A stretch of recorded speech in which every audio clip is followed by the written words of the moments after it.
पहलगाम हमला और उसके बाद ऑपरेशन सिंदूर के तहत भारत की पाकिस्तान में तबाही मचाने वाली कार्रवाई।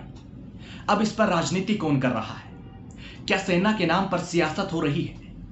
दोस्तों नमस्कार, मैं आपका यार जतिन पत्रकार।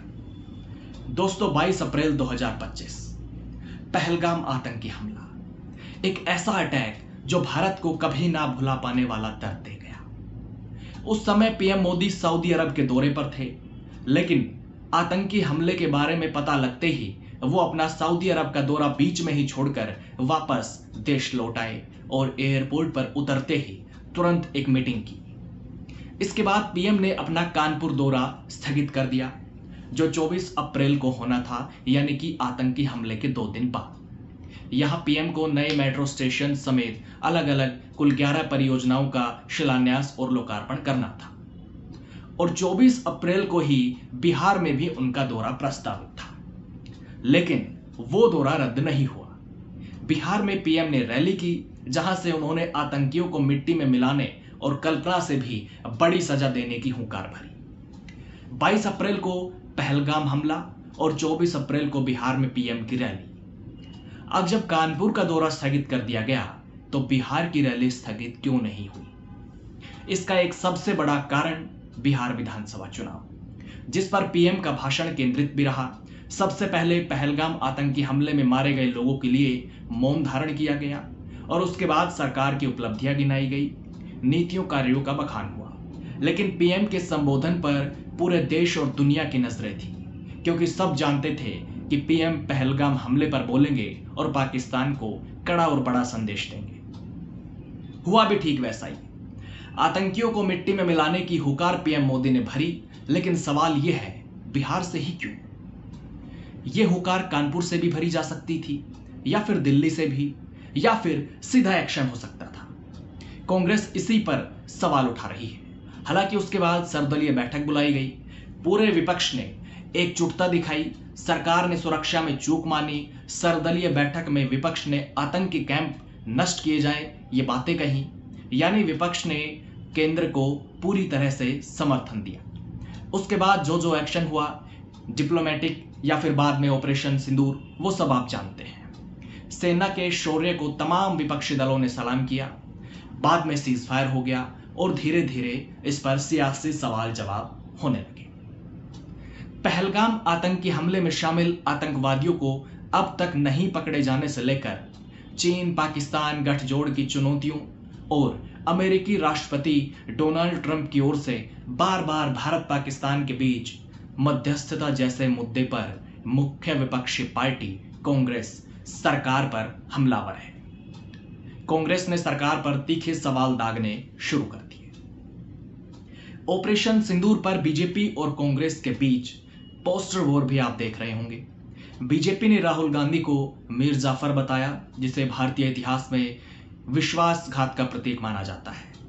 तो जवाब में कांग्रेस ने विदेश मंत्री एस जयशंकर को जयचंद करार दिया। राहुल गांधी साफ कह चुके हैं कि विदेश मंत्री की चुप्पी निंदनीय है और इससे सब साफ हो रहा है। मैं फिर से पूछूंगा कि उन्हें ऐसा करने का अधिकार किसने दिया? उनके ऐसा करने से हमारी वायुसेना ने कितने विमान खो दिए? इतना ही नहीं, विदेश मंत्री पर आरोप लगाने वाली कांग्रेस ने इसे लेकर प्रदर्शन भी किया और एनएसयूआई ने विदेश मंत्री एस जयशंकर के घर पहुंचकर पूछा कि सेना के प्लान की पाकिस्तान को पहले से सूचना क्यों थी? देश से गद्दारी करने वाले जयशंकर पर कार्रवाई कब होगी? क्या राष्ट्रवाद का मतलब देश की सेना के साथ विश्वासघात करना है? कांग्रेस ने जैसे ही सवाल किए, वैसे ही बीजेपी ने कह दिया कि कांग्रेस राहुल गांधी पाकिस्तान जैसी भाषा बोल रहे हैं। अब कांग्रेस की तरफ से 22 मई को पोस्ट करके कहा गया है कि सेना पूरे बल से लड़ी हो, बस 2 कदम पे जीत खड़ी हो, लेकिन जब मौका आ जाए तभी अचानक रुकना नहीं था, अरे नरेंद्र थमना नहीं था। साथ में एक पोस्टर भी है, आप देख सकते हैं। तो वहीं दूसरी तरफ बीजेपी ने एक पोस्टर जारी किया जिसमें दर्शाया गया कि मुर्शिदाबाद हिंसा पर राहुल गांधी ने चुप्पी साधे रखी और ऑपरेशन सिंदूर पर पूछ रहे हैं कि कितने एयरक्राफ्ट अपने गिराए गए। इतना ही नहीं, दोनों पार्टियों ने तिरंगा रैली निकाली, कांग्रेस ने भी निकाली और बीजेपी की तरफ से भी देश भर में 13 से 23 मई तक तिरंगा यात्रा निकाली गई। लेकिन कांग्रेस के 10 सवाल पहलगाम हमले को लेकर हैं। कांग्रेस ने पहलगाम हमले को लेकर 10 सवाल तैयार किए हैं जो सरकार से पूछे जा रहे हैं। पहला सवाल, पहलगाम आतंकी हमले के दौरान सुरक्षा में हुई बड़ी चूक के पीछे क्या वजह रही? सरकार ने खुद माना है कि चूक हुई है, तो जिम्मेदारी जवाबदेही कब तय होगी? आतंकी हमले से कुछ दिनों पहले ही पहलगाम में सुरक्षा में ढील क्यों दी गई? पहलगाम हमले में शामिल आतंकी अब तक क्यों नहीं मारे गए या क्यों नहीं पकड़े जा सके? क्या ऑपरेशन सिंदूर में हमारे लड़ाकू विमान भी मार गिराए गए? सरकार तथ्यों को स्पष्ट करे। पांचवा सवाल, विदेश मंत्री एस जयशंकर ने ऑपरेशन सिंदूर की जानकारी पहले से पाकिस्तान को क्यों दे दी थी? छठा सवाल, ऑपरेशन सिंदूर में अजहर, मसूद और हाफिज सईद जैसे आतंकी कैसे बच गए? क्या उनको ऑपरेशन की जानकारी पहले से थी? सातवां सवाल, पाकिस्तान के साथ सीज फायर की क्या शर्तें रखी गई थी? सरकार सभी शर्तों को देश के सामने रखे। आठवां सवाल, सीज फायर कराने के पीछे क्या अमेरिकी राष्ट्रपति डोनाल्ड ट्रंप का हाथ था? अगर नहीं, तो मोदी सरकार ट्रंप के बयानों का खुलकर खंडन क्यों नहीं करती? सवाल नंबर 9, सर्वदलीय बैठक में शामिल होने से क्यों बचते रहे प्रधानमंत्री नरेंद्र मोदी? क्या छिपाना चाहते हैं? सवाल नंबर 10, सभी दलों की मांग पर आखिर क्यों संसद का विशेष सत्र और सर्वदलीय बैठक नहीं बुला रही है सरकार? तो वहीं जब बीकानेर में 22 मई को पीएम मोदी ने रैली की और कहा कि उनकी रगों में खून नहीं गरम सिंदूर बह रहा है, तो कांग्रेस नेता राहुल गांधी ने पीएम मोदी से 3 सवाल किए।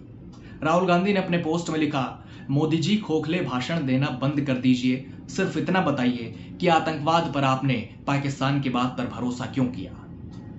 सवाल नंबर 2, ट्रंप के सामने झुककर आपने भारत के हितों की कुर्बानी क्यों दी? और सवाल नंबर 3, आपका खून सिर्फ कैमरों के सामने ही क्यों गर्म होता है? आपने भारत के सम्मान से समझौता कर लिया। राहुल गांधी की तरफ से तमाम तरह के सवाल सरकार से किए गए और कांग्रेस की तरफ से भी सरकार से सवाल पूछे जा रहे हैं, लेकिन बीजेपी कह रही है कि कांग्रेस सेना पर सवाल खड़े कर रही है। कांग्रेस को हमारी सेना पर भरोसा नहीं है। अब आप ही तय कीजिए, इस मामले पर राजनीति कौन कर रहा है?